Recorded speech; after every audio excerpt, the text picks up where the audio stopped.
एक दिन मैं ऑफिस से छुट्टी होकर घर आई। रात को सब काम खत्म कर सोने चली गई। मैं एक सपना देख रही थी।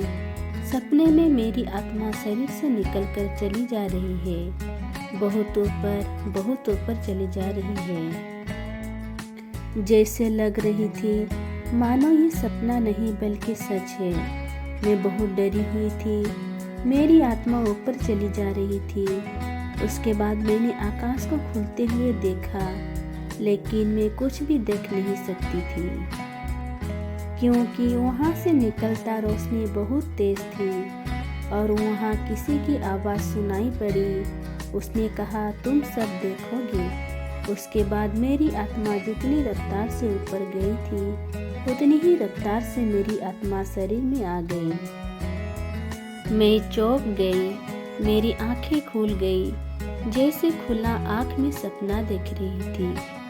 मैं सोचने लगी, ये कैसा सपना है। मुझे नींद नहीं आई। बहुत देर जागने के बाद मैं सो गई। सुबह हुई, मैं नींद से जगी और सोचने लगी, इस सपने का मतलब क्या है। आज क्या कुछ होने वाला है। सब काम खत्म कर ऑफिस जाने के लिए तैयार हो गई। मैं अपना स्कूटी निकाली और चली। घर से निकलते ही रोड पार करना होता है। मैंने देखा रास्ता खाली है, तो मैं रोड पार कर रही थी।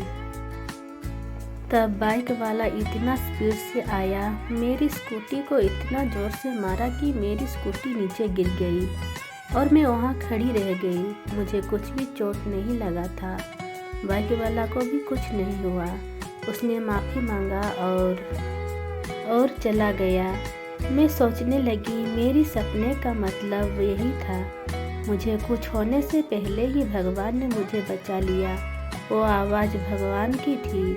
उसने मुझे नया जीवन दिया।